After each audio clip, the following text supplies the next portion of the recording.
I like those songs a lot, but especially I like the new songs.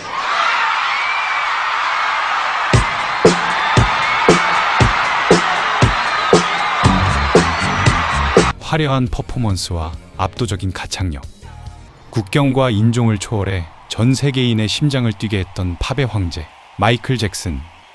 The singer Michael Jackson is reported to have died from a heart attack.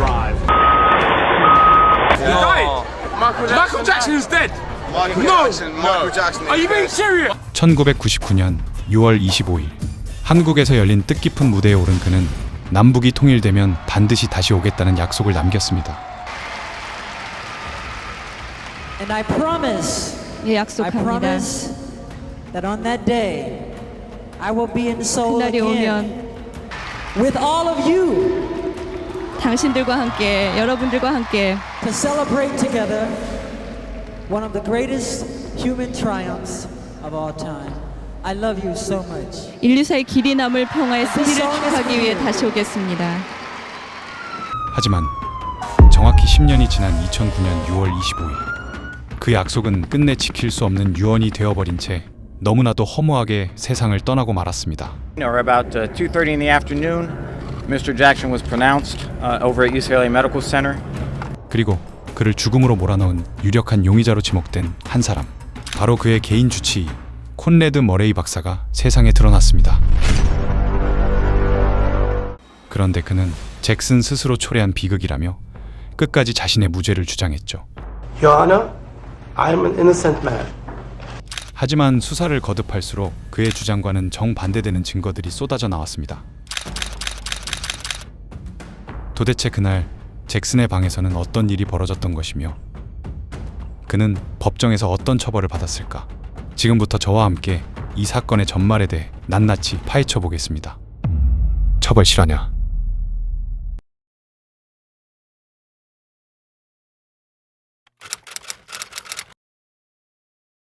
(2009년 6월 25일) 로스앤젤레스 소방국으로 걸려온 다급한 구조 요청.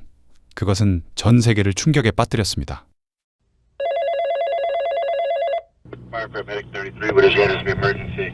Yes, sir. I need an ambulance as soon as possible, sir. Okay, sir, what's your address? It's 100 North Carrollwood Drive, Los Angeles, California, 90077. You said Carrollwood? Carrollwood Drive, yes. Sir, we have a gentleman here that needs help, and he's not breathing yet. He's not breathing, and we're trying to pump him, but he's not. Okay. Okay, how old is he? He's 50 years old, sir. 50, okay. He's unconscious, he's not breathing? Yes, he's not breathing, sir. Okay, and he's not conscious either? He's not No, breathing? he's not conscious, sir. Okay. Alright, do you have him, is he on the floor? Where's he at right now? He's on the bed, sir. He's on the bed. Okay, let's get him on the floor. Okay? Okay, let's get him down to the floor. I'm gonna help you with CPR right now, okay? We need him. We need a Yes, we're already on our way there. We're on our way. I'm gonna do as much as I can to help you over the phone. We're already on our way. Did anybody see him? Yes, we have a personal doctor here with him, sir. Oh, you have a doctor there? Yes, but he's not responding to anything. No, he's not responding to CPR or anything, sir. Oh, okay. Well, we're on our way there. If your guy's doing CPR and you're instructed by a doctor, he has a higher authority than me, and he's there on scene. Okay. Did anybody witness what happened? No, just the doctor, sir. The doctor's been the only one here. Okay, so the doctor see what happened? Doctor, did you see what happened, sir? Sir, you just, if you can please. We're on our way. We're on our way. I'm just passing these questions on to my paramedics while they're on the way there, sir. Thank you, sir. He's pumping his chest, but he's not responding to anything, sir. Please. Okay. We're on our way. We're less than a mile away, and we'll be there shortly. Michael Jackson, dead this afternoon.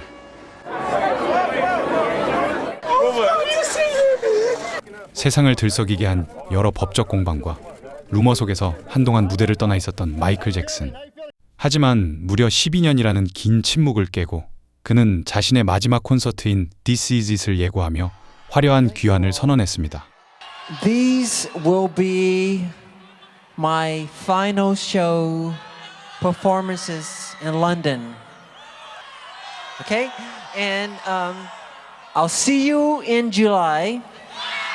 사망 전날 밤까지만 해도 상황은 완벽해 보였습니다. 무대를 장악하는 퍼포먼스에는 에너지가 넘쳤고 그 누구도 이 열정적인 무대가 황제의 마지막 모습이 될 것이라곤 예견하지 못했습니다. 하지만 불과 몇 시간 뒤 그는 자택 침실에서 싸늘한 주검으로 발견됐습니다. 신고를 받고 출동한 수사관들의 눈앞에 펼쳐진 침실의 풍경은 기묘했습니다. 방 안을 나뒹구는 산소통과 침대 곁에 덩그러니 놓인 정맥주사 스탠드. 일반적인 가정집에서는 볼 수 없는 물건들로 가득한 이곳은 침실이라기보다 작은 병실을 방불케 했습니다. 방 안을 샅샅이 뒤지던 수사관들의 시선은 하나의 증거 앞에 멈췄습니다. 바닥에 떨어져 있던 수상한 약병.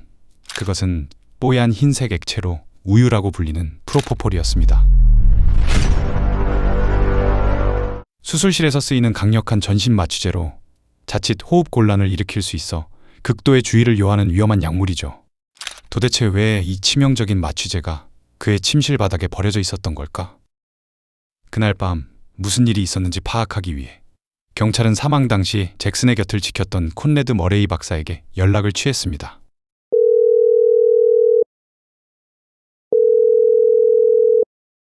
하지만 그는 전화를 받지 않았습니다. 의아함을 느낀 경찰이 주변 의료진과 경호원들에게 그의 행방을 묻자 충격적인 사실이 드러났습니다. 구급차에 동승해 병원까지 따라왔던 그가 마이클 잭슨의 사망 선고가 내려진 직후 호련히 자취를 감춰버렸다는 것이었죠. 그렇게 48시간이 지났고 감적했던 머레이 박사가 경찰에 연락을 취해왔습니다. 참고인 조사를 받겠다는 것이었습니다. 그것도 자신의 변호사를 대동한 상태로 말입니다. 도대체 그날 밤 침실에서는 대체 무슨 일이 있었던 걸까? 의문의 의료기구들과 마취제는 무엇을 의미하는 걸까? 지금부터 취조실에서 털어놓은 그날의 이야기를 직접 들어봐야겠습니다.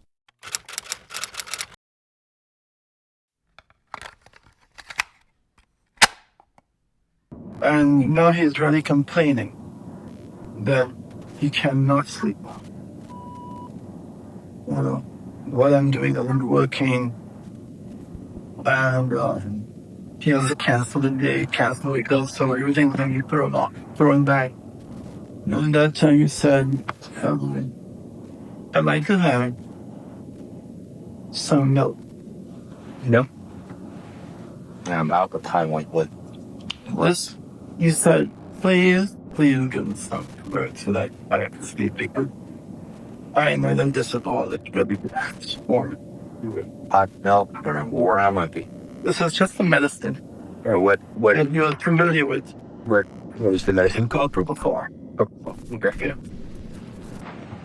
Okay, and how is that, is it injected as well or? It is would given intravenous form.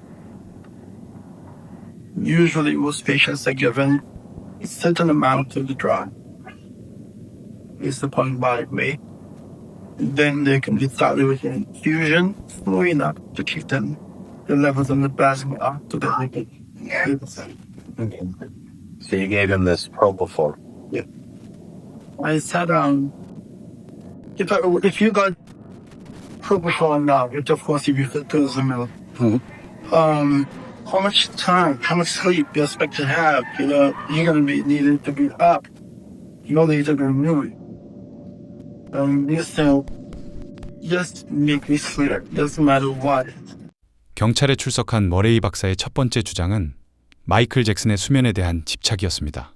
불면증에 시달린 잭슨이 먼저 약물을 요구했다는 주장. 머레이 박사는 잭슨의 강권에 못 이겨 수술실에서나 쓰이는 강력한 전신 마취제인 프로포폴을 투여했다고 진술합니다. 하지만 잭슨이 요구했다고 해서 프로포폴을 놔줬다는 것도 이해하기 힘들지만 그것을 일반 가정집에서 투여했다는 점은 더욱 이해하기 힘든 부분이었습니다. First time now that you're using that. Yeah. And I would give him small amount that would help him to sleep, and then see the effect. How much did you administer initially?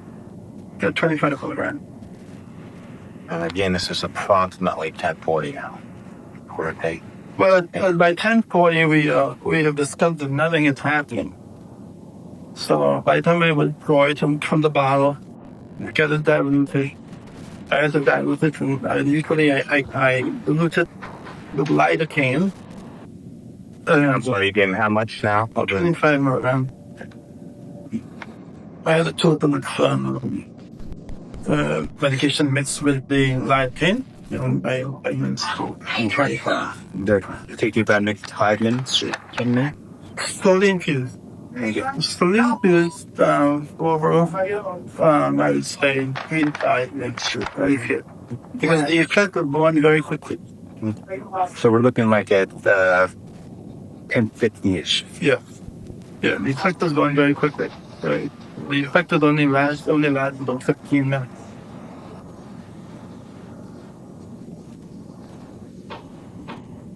Okay, so now we're roughly 10:50, 11 o'clock. When you did this, while you're administering, did you actually have any precautions, any monitoring machine or anything like that? Yes, I took all the precautions that was available to me. Since I started seeing him, I made sure that there was oxygen at the bedside. He was placed on oxygen every night. I used a cannula. I had a pulse oximeter, which is a plastic tube that goes from the finger of the toe. It's a device. It's battery operated. That shows me the oxygen saturation level, and also beat by beat dynamically shows me the heart rate for the patient. Can you recall off the top of your head approximately how many other times he's received this milk and handled it fine? Well, but you've given it to him, not other doctors have. I have given it to him. More than 10 times? Yes. Much more than 10. More than, well, how far back we going? Time span wise. But it was in the last couple of months you were contacted, right? Initially by Amir and for this tour. 2 months. In the last couple of months. 2 months. Okay, you've administered it more than 10 times. Yes. More than 20 times. 30 days a month, roughly, every day. Oh, so it's about for daily. But daily, with the exception of 3 days leading up to his death, I tried to wean him off. Okay. So we're gonna get back on track. We're at about 10:50 hours, where you give him the propofol. We've gone into the history of how he already knew about it. He one who requested you for it, giving you some pressure. Got milligrams, 25. 25 milligrams, half of what you normally get. What happens next? I'm monitoring him at the house, and he fell asleep. 11 o'clock now, later. He fell asleep fairly I would say, but he was not snoring. Normally if he's in deep sleep, he would be snoring. I was a little bit hesitant that he would probably jump out of sleep, because that he does. He just gets up like that, and that's good, and he's wide awake, and whenever he's up, he reaches for his IV site. 소량만 주입했기 때문에 안전할 것이라 믿었다는 주치의 머레이. 산소 포화도와 심박수를 체크하며 곁에서 환자를 면밀히 관찰하고 있었다며 의사로서의 책임감을 덧붙입니다. 그렇다면 철저한 감시 속에 있던 잭슨은 도대체 왜 갑자기 심정지 상태에 빠진 걸까? 좀 더 내용을 들어보겠습니다. Real quick aside, because I'm not familiar, is this something that has to be continually introduced into him as a drip, or just something that you just do a small injection and then? You do a small injection to help him to sleep, and then you try to drip slowly so that he continues to sleep. I monitored him. I stayed there and watched. I monitored. So his oxygen saturation was in the high 90s, 98%. Heart rate was roughly in the 70s. Everything was stable. And I monitored. I sat there and watched him for long enough period that I felt comfortable. But then I needed to go to the bathroom. So I got out, went to the bathroom to release myself of the urine. I also considered getting rid of some of his urination that he had put in the jugs overnight. Then I came back to the bedside, and stunned in the sense that he wasn't breathing. Because I always wonder if it is chest and look at his diaphragmatic motion and all of those things. I looked at the pulse oximeter right away, and his heart rate was like 122 beats. It's, to go to the bathroom, I know it's a huge house. I don't know where the bathroom is. About how long would that take? Well, based on the room that he has, I leave his bedside, I walk through another chamber, which is like a dressing area. And then I get into the third vault, which is where the washrooms are and where I urinate. Okay, a couple minutes that you're gone? I was gone, I would say about 2 minutes. About 2 minutes? Right, so do you have the impression he wasn't breathing and you said his pulse was high? When I came back, yeah. 단 2분. 그 짧은 화장실 방문 사이에 환자가 호흡을 멈췄다는 것입니다. 생명이 위독한 상황. 그런데 그는 911이 아닌 비서 겸 경호팀에 전화를 걸었습니다. 도대체 이유가 무엇이었을까? His body was warm. There was no change in color. So I assume that everything happened very quickly. Just about the time I was gone, within that time I'm coming back. So I started immediately to perform CPR and mouth-to-mouth resuscitation. Manually doing the CPR, or did you have a resuscitation? First thing you did? Well, I observed him clinically. Did you apply any medicine or do anything? Well, the first thing I wanted to do, I did apply medicine, but not first. I wanted to resuscitate him. Sorry. And the key thing is that if he was not breathing, I wanted to make sure I ventilate him and to compress him. I also know with CPR that the best thing you can do for a patient is to, if you don't even ventilate, make sure you do compressions. So I started with his chest compressions, and then I swiftly went single man resuscitation to ventilate him directly, mouth to mouth. I saw his chest rise appropriately and fall. So I knew that I was ventilating when I'm getting oxygen into him, and then I would switch back to CPR. While I'm doing that, I look at the telephone of notes. No telephones in that house works. Why is that designed so? I guess to avoid calls, because Mr. Jackson constantly changed his cell phone number. And the quickest thing I can do is to try to get him ventilated and to do CPR. But what I did was to improvise. His bed is fairly firm, but still may not be firm enough for it to be very effective. I then continued CPR with my left hand, singularly, reached for my cell phone, and then called his assistant, which number I had, Brother Michael. I told him, Brother Michael, you need to send security up to Mr. Jackson's room immediately. We have a problem. Okay? That's Michael Lemire, correct? Yes, sir. Okay. I did not want him to, couldn't ask him at that time to call 911 because he would want to know what it was about. And I have a patient that needs help, and I'm trying to assist. And I'm trying to do it the best I can and to try to get help. 정리해 보겠습니다. 환자가 원해서 프로포폴을 투여했고 자신은 불과 2분 동안만 자리를 비웠으며 전화기가 먹통이라 911 신고가 늦었을 뿐 자신은 최선의 응급처치를 다했다는 것입니다. 아무리 봐도 이상한 점이 한둘이 아닙니다. 그럼 지금부터 이 논리가 어떻게 박살나는지 증인들의 말을 들어봐야겠습니다.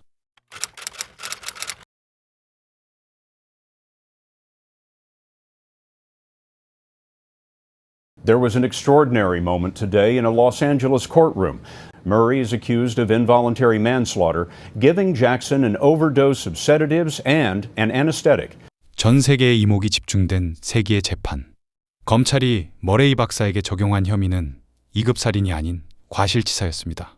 살인죄를 묻기 위해서는 고의성이 입증되어야 하지만 이 사건은 고의적인 살해라기보다 의사로서 지켜야 할 최소한의 의무조차 저버린 채 중대한 과실로 환자를 숨지게 한 사건이기 때문입니다. Michael Jackson's personal physician, Dr. Conrad Murray, is free on $75,000 bail this morning after being charged Monday with involuntary manslaughter. He's lying. He's guilty. Nobody was there but him. So he's guilty. He's just trying to save his own behind. Dr. Murray is now out on bail, but he's facing up to 4 years in prison. 드디어 시작된 법정 공방전. 양측의 전략은 시작부터 극명하게 엇갈렸습니다. 검찰은 이 죽음이 단순한 의료사고가 아닌 비정상적인 의료 행위로 사망했기 때문에 명백한 타살임을 주장했습니다. Administered by Conrad Murray on June 25th, 2009. Further investigation by the coroner's office through statements, through interviews, through the autopsy, through the toxicology findings, led to the conclusion that the levels of propofol found in Mr. Jackson's body were at levels similar to general anesthesia when someone is put under for a surgical procedure. The coroner also found that the levels of lorazepam were pharmacologically significant and that they played a contributing role in the death of Mr. Jackson because these benzodiazepines work in conjunction with the propofol to heighten the effects that each drug has. Following these findings, the coroner's office concluded this was, in fact, a homicide. And the question became, what occurred between June 24th, 2009, when Michael Jackson, shown in this picture, is performing at Staples Center, singing Earth Song? What happened between that time and approximately 12 hours later, when Michael Jackson is dead on June 25th, 2009? 반면 변호인단의 방어 전략은 교묘했습니다. 머레이 박사는 잭슨이 간절히 원하는 것을 들어주려다 벌어진 그저 안타까운 의료사고일 뿐이라고 맞섰죠. The science in this case, the pure science, the evidence in this case, we believe is going to show you this. Despite everything that had gone on in the past, despite anything that had gone on during that day, during the 10 hours on June 25th, 2009, while Michael Jackson was frustrated because he could not sleep, frustrated because his doctor refused to give him a drug that he preferred, that he wanted, he did an act without his doctor's knowledge, without his doctor's permission, against his orders. He did an act that caused his own death. 의문은 여기서부터 시작됩니다. 머레이 박사는 잭슨이 극심한 불면증에 시달려 약을 원했고 자신은 산소 측정기 등 안전장비를 갖춘 상태에서 무리가 가지 않을 만큼의 소량만 투여했다고 주장했습니다. 하지만 법정에선 의료 전문가의 진단은 단호했습니다. He was using propofol for the use of sleep. Propofol is, again, a very strong anesthetic medication, and we use it to facilitate, to make you comfortable during a diagnostic procedure. We don't use it for rest or for sleep or psychological reasons. And prior to your involvement in this case and your analysis in this case, had you ever heard of any doctor using propofol in their practice of medicine to treat insomnia? I've never heard of it. And in your opinion, is the use of propofol as part of a doctor's medical practice to treat insomnia gross negligence? Yes. It's indicated for procedures and patient comfort, not for sleep. That's extreme deviation from the standard of care. Now, going then specifically to review in this case involving decedent Michael Jackson, you found multiple extreme deviations in the standard of care. Is that accurate? That's correct. And in your report, you went through noting multiple extreme deviations and then followed that with a specific analysis regarding the care given as it relates to insomnia. Is that right? That's correct. I want to begin with the deviations you found prior to getting into insomnia. First, you noted that the setting where Dr. Murray was providing the propofol was unacceptable and was an egregious violation of the standard of care. Is that accurate? That's correct. Please explain what I was referring to was using this drug in a setting outside of a highly monitored set unit or a highly monitored facility, meaning intensive care or an operating room or a surgical center with very strict monitoring capabilities. It really, to someone in my field, to really even conceive of using this drug, a deep sedative, in any place outside those that I mentioned is really inconceivable. Inconceivable? Right. In this case, you comment on the need for Dr. Murray to have needed to have additional bedside assistance, and the lack of it was an extreme violation. I think in this scenario, clearly it would have been helpful and would have provided that additional support. Somebody that was providing the anesthesia, providing the sedation, and somebody that was actually able to monitor. So it allows you to really be able to not do two things at once, to really be able to pay complete and utter full attention to our patients. I think, and of course, it's absolutely essential if you're going to be a doctor that's going to leave the patient and leave the room, correct? That's obviously without saying that. That is clear. That is really the really fundamental basics of the Hippocratic Oath, or kind of the ethics and morals that physicians swear by. Is first rule is to do what's right for your patient, not to abandon your patient. It's imperative to have an infusion pump, which allows you to really precisely know how much of the sedative you're giving. And doctor, you concluded in your analysis of the care Dr. Murray gave to Michael Jackson that the lack of this equipment, including the cardiac monitor, the blood pressure cuff, pulse oximetry with an alarm, suction, the crash cart, the airway equipment, the lack of all that equipment and the skills to use it represented, again, another extreme departure from the standard of care? That's correct. And when you're using these extreme departures in your vocabulary, in your analysis, does that equate to gross negligence on the part of the doctor? Correct. And have you ever seen, in your personal experience, a doctor administering propofol to someone at home in the setting we've been describing? No, this was the first time I've heard of that. And when you conclude, as you have on these and as we go forward, that it's an extreme departure, you're concluding that you would never expect to see that from a reasonable, prudent doctor. That's correct. Dr. Murray had purchased, as I recall, 130 100 mil vials of propofol. We're talking 80 nights, and he had purchased 130 such vials. So in my view, to me that sounds like a purchase of at least one per night.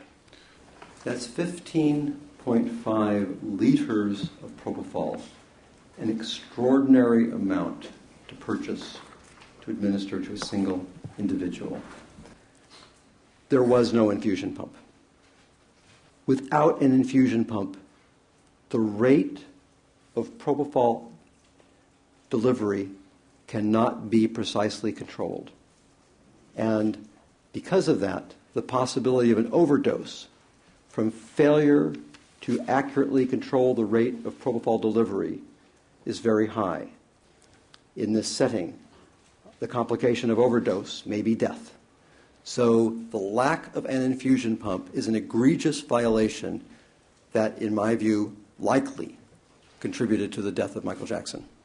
사실 머레이 박사는 잭슨 투어에 합류하는 대가로 1년에 무려 500만 달러, 우리 돈으로 약 60억 원에 달하는 터무니없는 금액을 먼저 요구했던 인물입니다. 하지만 이 거액을 부른 의사의 실력은 충격적이었습니다. Now, in this first scenario regarding propofol then, assuming just 25 milligrams of propofol was administered, in your expert opinion, is this what happened to Michael Jackson? No. Why? If you look at the concentration here, if he had gone apneic at 2 minutes, he would continue to have circulation at least out here at 10 minutes because the heart just doesn't stop. When you no longer are breathing, there's oxygen in your lungs, and he was on extra oxygen anyway. So he has a period of at least 10 minutes. So going from 2 minutes here really I'm just going out 8 minutes, but look how low the levels are. They're vanishingly small. This is what was measured by the coroner, and the actual levels at 10 minutes were vanishingly small. So this didn't happen. And Michael Jackson then must have received more than 25 milligrams. Yes, Michael Jackson received more than 25 milligrams. 그는 안전하게 소량을 천천히 투여했다고 진술했지만 법정에서 이루어진 전문가의 시연 결과는 상식을 벗어났죠. How would one turn off the saline? You would use a clamp, and there was that little white clamp you can see right there. I think it's probably there. On the exhibit currently on the elbow projector, there is a white clamp, and that's intended to completely shut off the infusion line. Dr. Murray, in his interview, described that he clamped the infusion line first, as I have done here. And he said he slowly gave this over 3 to 5 minutes. I'm going to do it just a little bit faster, but not too much faster. And the propofol is going down the tubing? Propofol is now going down the tubing. And what you see is that it's all in the tube. None of it reaches the patient. So even if I had injected this over 5 minutes, no propofol has gone to the patient with this particular tubing set, and I have to do a little bit of calculations on the geometry of the other set. But an anesthesiologist, a nurse anesthetist, anybody who is familiar with IV injections knows that you don't turn this off. Because by turning it off, you're preventing the drug from getting to the patient. So now when I unclamp this, it flows into the patient. But it didn't flow into the patient while this was clamped.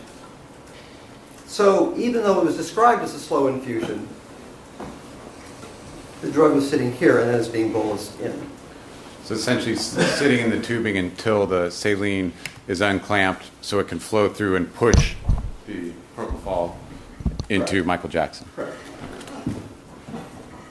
Because of the way it was described, which was not the way somebody trained in the administration of intravenous drugs would do this. You wouldn't clamp this, give the drug, and then unclamp this. It doesn't make sense.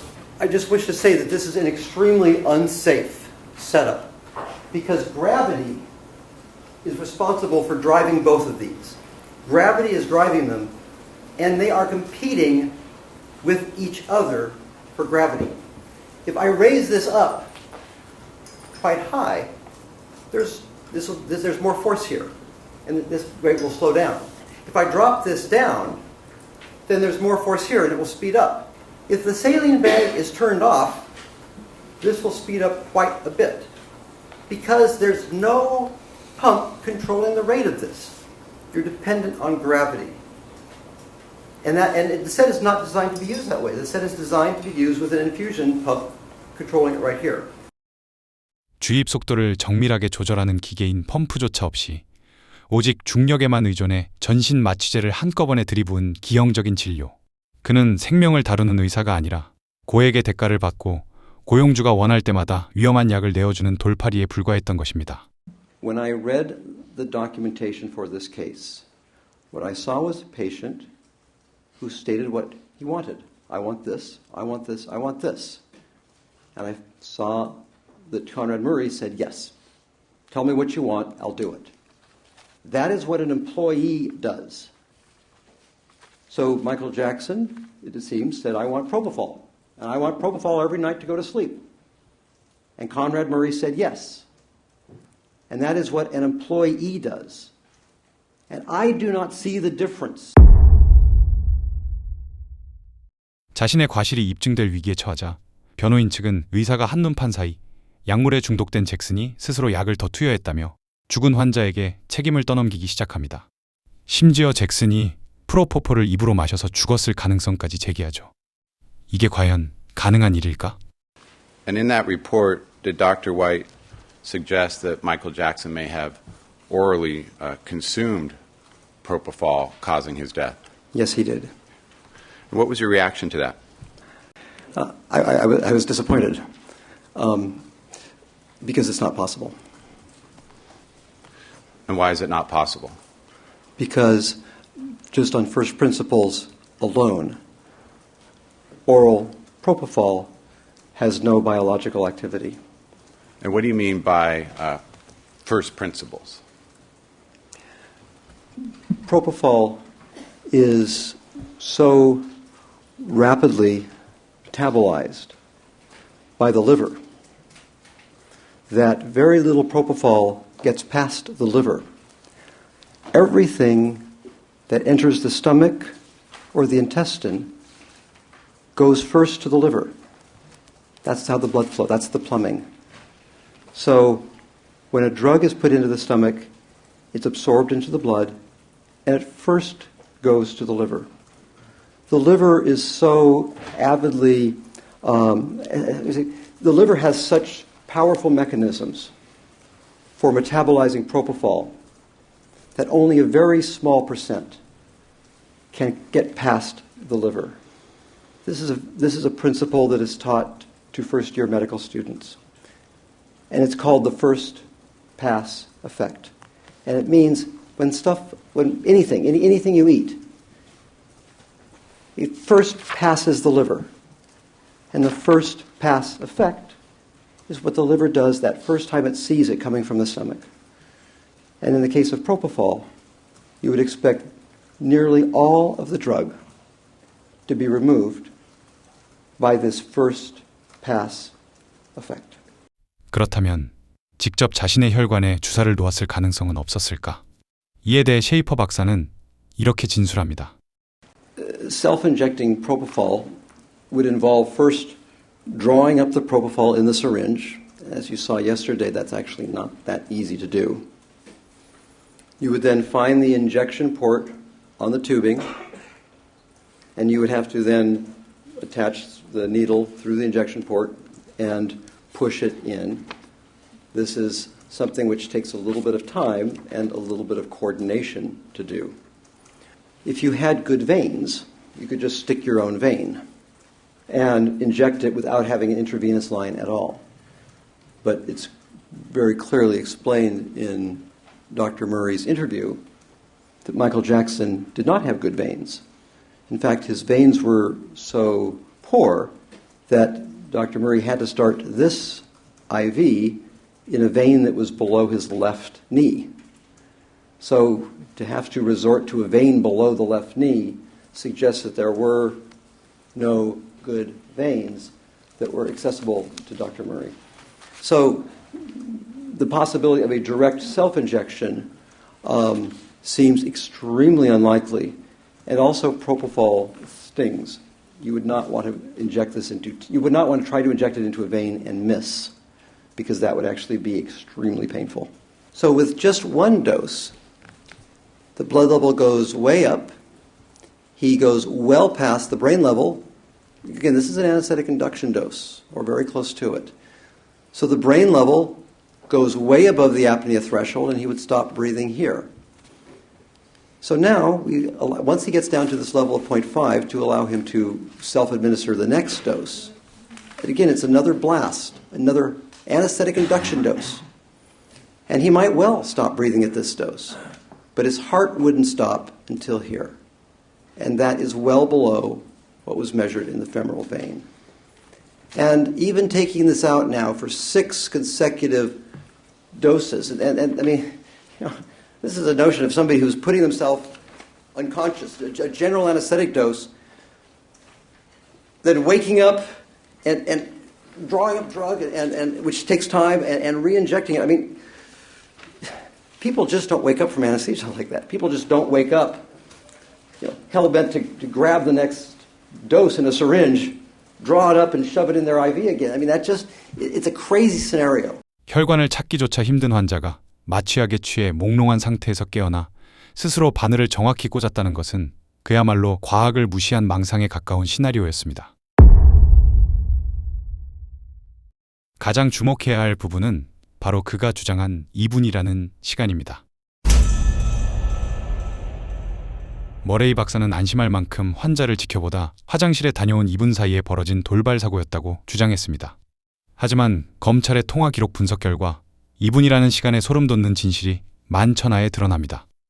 What you'll learn through phone records is that Conrad Murray was very busy on the phone that night. We get closer to the time that Conrad Murray indicates he provided propofol. We have a 10:14 a.m. phone call, a 10:20 phone call, a 10:34 phone call, an 11:07 phone call.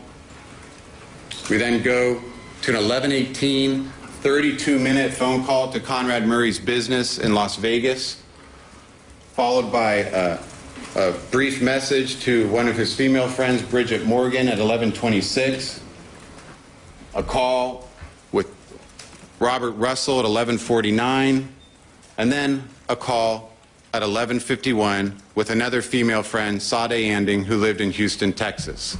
오전 10시 40분. 프로포폴을 투여한 뒤 곁을 지켰다가 화장실에 갔다던 의사. 하지만 그는 밖에서 여친과 통화를 하고 있었습니다. 그리고 11시 51분. 결정적 순간이 찾아왔죠. When Conrad Murray called you on June 25th of 2009, it wasn't anything extraordinary or unusual, was it? No. So back to the telephone conversation, you exchanged your greetings and you asked Dr. Murray how he is doing? Yes. And what did he say to you? He just said, well, and then paused. 통화 시작 5분 뒤인 11시 56분. 아무런 대답 없이 이어진 침묵. 검찰은 바로 이 시점이 그가 잭슨의 심정지를 처음 인지한 시간이라고 판단했습니다. What you'll learn from the nature of this 11:51 phone call is that this is likely the time that Conrad Murray first noticed Michael Jackson's lifeless body. 하지만 그는 16분이 지난 12시 12분에야 비서에게 전화를 걸었고 비서가 다시 경호원에게 연락을 취한 뒤에야 경호원이 침실 안으로 들어설 수 있었습니다. When the EKG machine is connected and taking a reading, what information would be conveyed through that EKG machine? The EKG machine shows the electrical activity of the heart. Would that mean whether there's a heartbeat or not? Yes. And if there's not a heartbeat, is it a flat line? Yes. Did you look at the reading on the EKG machine once it was hooked up to Mr. Jackson's chest? Yes, I did. What did you see on the screen? Asystole. What does that mean? Flat line. 출동한 구급대원이 잭슨의 가슴에 심전도 기계를 연결했을 때 기계가 가리킨 수치는 이미 심장박동이 완전히 멈춰버렸다는 것을 보여주고 있었죠. 화장실에 간 2분이 아니라 수십 분 동안이나 환자를 방치해 생명을 살릴 수 있었던 골든타임을 허무하게 날려버렸던 것입니다. 이 명백한 직무유기와 지연된 대처를 덮기 위해 변호인은 경찰의 통제가 허술했다며 현장 오염을 주장하고 나섰습니다.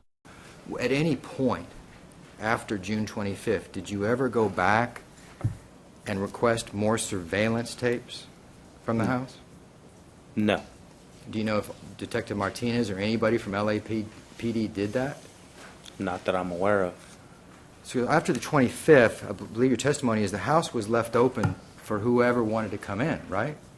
It was locked, but with security present. Well, but there was no lockdown of the house. You had no control over who went through that house after June 25th, correct? That's correct.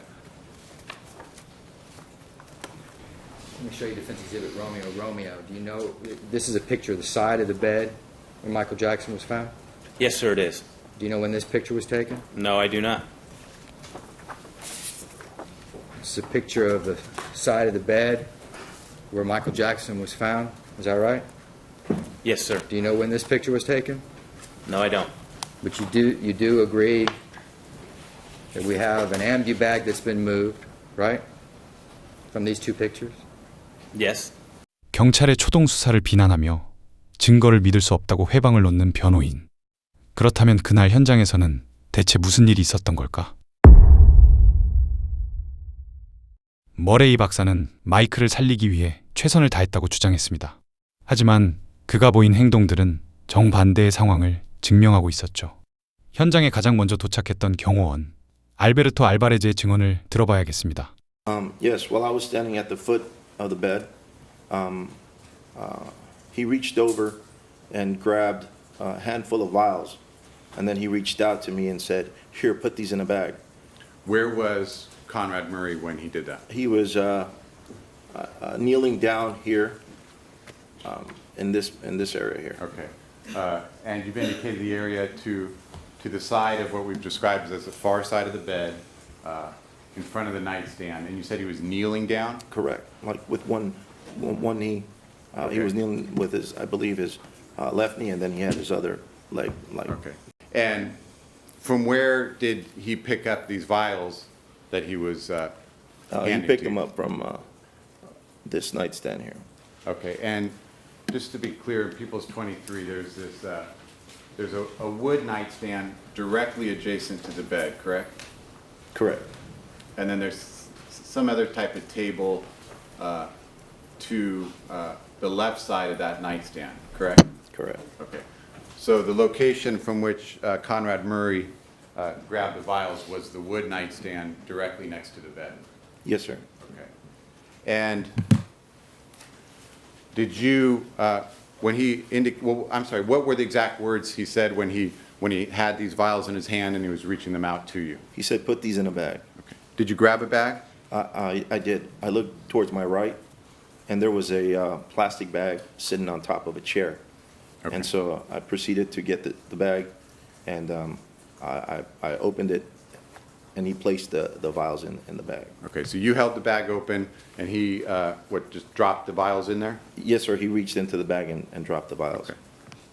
환자는 눈을 뜬 채 죽어가고 있는데 의사라는 작자는 심폐소생술을 멈추고 현장에 널브러진 수많은 약병부터 가방에 숨기라고 지시했던 것이죠. 상식적으로 이해하기 힘든 그의 행동. 이 시점에서 911 신고 전화 내용을 다시 한번 들어보겠습니다. He's unconscious. He's not breathing. Yes, he's not breathing, sir. Okay, and he's not conscious either. He's not No, breathing. he's not conscious, sir. Okay. All right. Do you have him? Is he on the floor? Where's he at right now? He's on the bed, sir. He's on the bed. Okay, let's get him on the floor. Okay. Okay, let's get him down to the floor. I'm gonna help you with CPR right now. Okay. 단단한 바닥에 환자를 눕혀야 한다는 다급한 지시. 경호원이 통화하는 그 긴박한 순간에도 머레이 박사는 환자를 바닥으로 내리지 않은 채 푹신한 침대 위에서 한 손으로 엉터리 가슴 압박을 하고 있었던 것입니다. 이에 대해 전문가는 어떤 의견일까? The other thing is that his CPR were poor quality. If you guys feel your chest, it is hard. And in order to get good chest compressions, you got to go 2 inches. Could you imagine doing that with one hand or underneath a soft bed? You can't. So he should have put Mr. Jackson on the floor because he didn't have a backboard and done CPR on the floor with 2 hands. The failure to do these actions indicated to you gross negligence and an extreme departure? Yes, sir. 그런데 그는 사건 은폐 시도를 멈추지 않았습니다. 사망 선고가 내려지자 머레이 박사는 경호원에게 다가가 차를 태워달라고 요구했습니다. Were you at UCLA at the hospital when you learned that Michael Jackson had been pronounced dead? Yes. At some point after learning that Mr. Jackson had been pronounced dead, did Michael Amir Williams relay to you a request of Conrad Murray? Yes, sir. What was that? That he needed to go back to the house, and that there was a cream that Mr. Jackson wouldn't want the world to know about that he needed to get. And did you reach an agreement with Michael Amir Williams as to what the response should be to Dr. Murray? Yes. What was that? That he shouldn't enter the house under any circumstances. Do you remember coming up with a story about the police taking your keys? Yes, sir. Okay. And was that discussed with Mr. Williams? Mr. Williams. That was he came up with that story to make sure to tell Dr. Murray that the police took our keys. That way, it wouldn't even be any chance of him trying to say anything else. That way, it would just completely end that us taking him anywhere. Okay.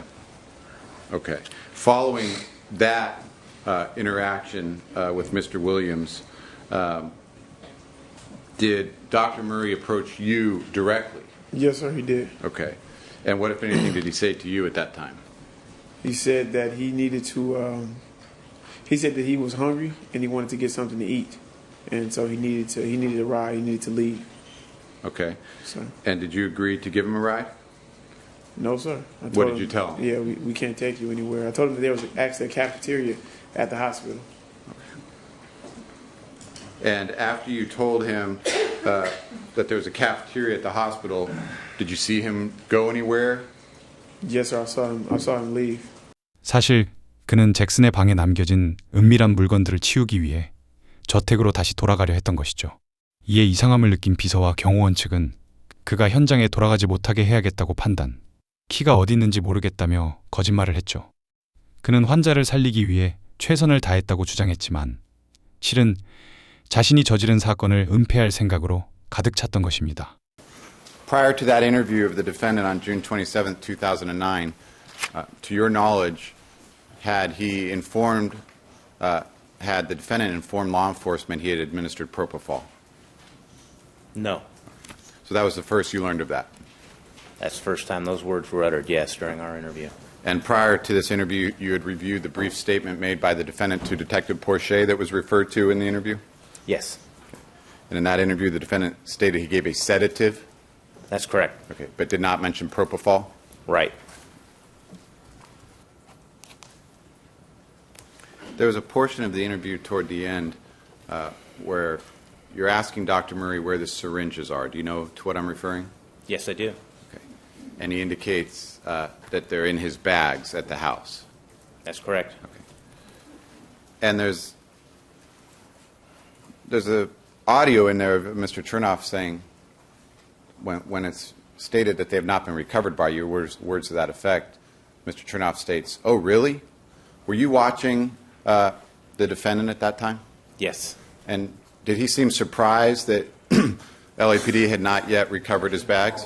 He seemed very surprised. What did you observe?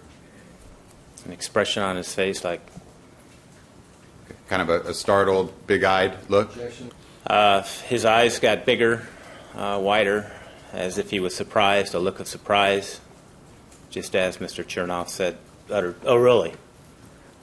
쏟아지는 객관적인 증거와 측근들의 폭로 앞에서 치밀했던 머레이 박사의 주장은 산산조각 났습니다.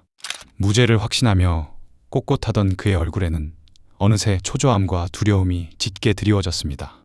자신의 탐욕과 오만으로 한 시대의 전설을 허무하게 무너뜨린 대가.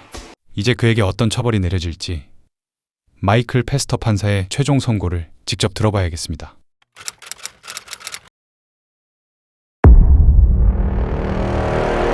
(2011년 11월 29일) 길고 치열했던 법정 공방이 끝났습니다.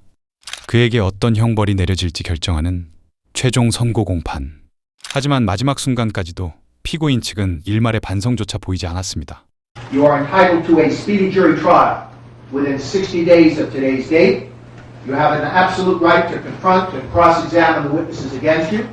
You have an absolute right to remain silent and not incriminate yourself. You have an absolute right to present a defense, which includes your absolute right to testify.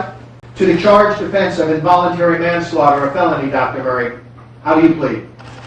Your Honor, I am an innocent man. I therefore plead not guilty. 검찰은 그의 뻔뻔한 행태를 강력하게 규탄했습니다. He does not feel guilty because he did not do anything wrong. Even at that point, weeks into the trial, years into the filing of the case, Dr. Murray indicated for all to see he did nothing wrong. And I'd ask the court to consider that in determining what appropriate prison sentence to impose. 자신의 과실로 환자가 사망했음에도 무죄만을 주장하는 태도. 심지어 그는 유가족의 가슴에 씻을 수 없는 대못을 박는 기행까지 저질렀습니다. Mrs. Jackson relays how she was personally offended, as was the rest of the family, when on the one-year anniversary of Michael Jackson's death, Dr. Murray arranged for a camera crew or photographer to accompany him to Michael Jackson's cemetery to be photographed. Mrs. Jackson indicates that the defendant violated her son's trust, failed her son, and failed her family. And Mrs. Jackson asks that the defendant receive the maximum sentence allowed under the law. Your Honor, the people join Mrs. Jackson in asking for the maximum sentence. That is the just sentence, and that is the sentence we ask this court to impose, along with the requested restitution as the court deems appropriate. 사망 일주기에 다큐멘터리 촬영팀을 대동하고 묘지에 나타나 기만적인 모습을 연출했던 머레이. 하지만 변호인 측은 이 모든 비극의 원인이 마이클 잭슨의 권력과 약물 의존성 때문이라며 끝까지 죽은 환자에게 책임을 돌렸습니다. 심지어 황당한 요구까지 덧붙이죠. We do not disagree with the prosecution that this is a tragedy and what we lost with Michael Jackson and what his children lost certainly demands punishment.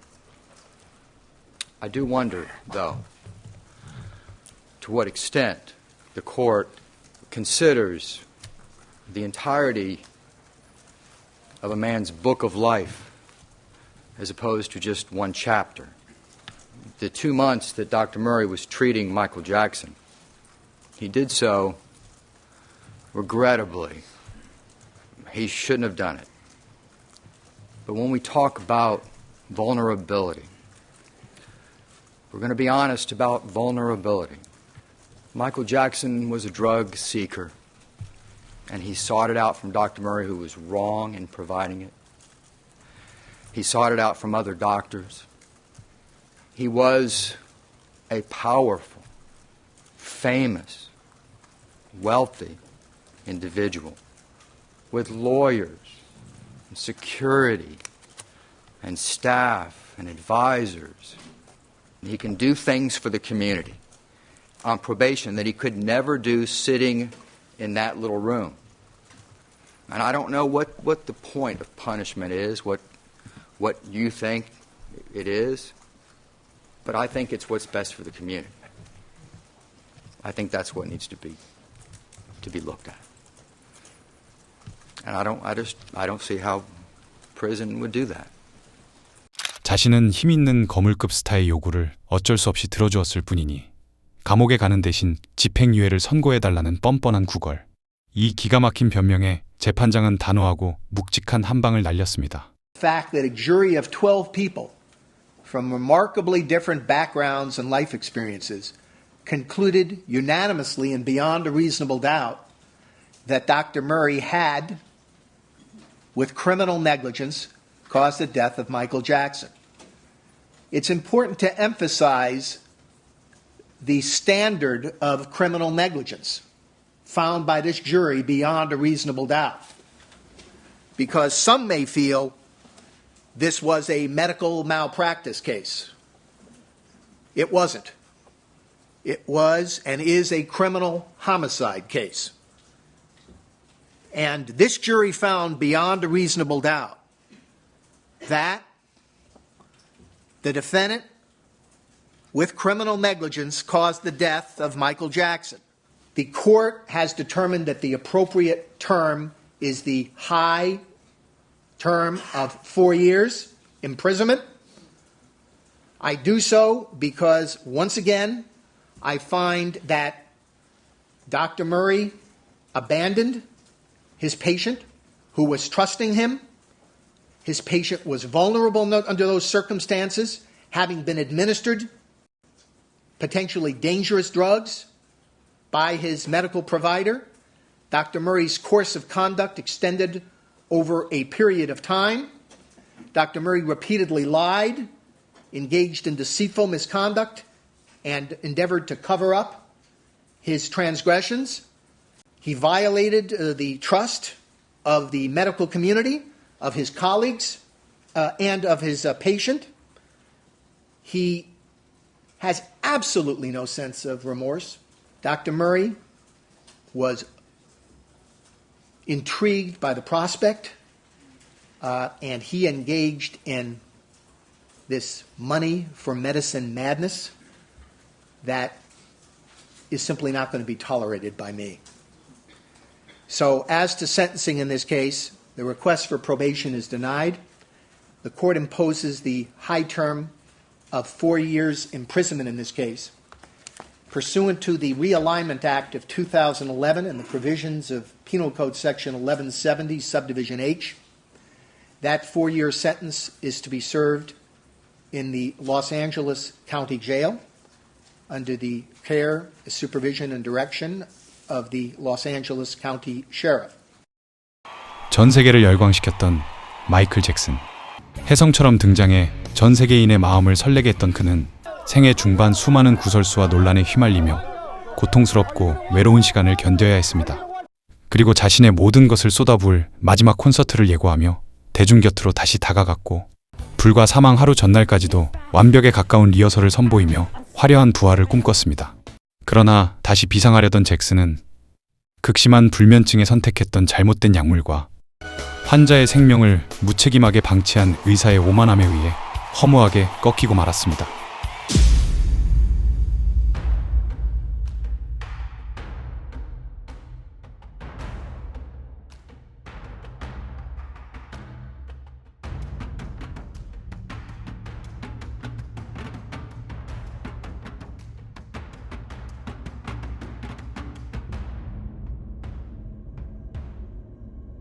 What responsibility do you take For his in death? Yes. None. None. Absolutely nothing. Nothing. Nothing that I gave Michael Jackson. We should have killed him. 여러분은 이 사건에 대해 어떻게 생각하시나요? 여러분의 생각을 댓글로 남겨주세요. 구독과 좋아요, 댓글은 영상을 만드는데 큰 힘이 됩니다. 감사합니다. 처벌 실화냐?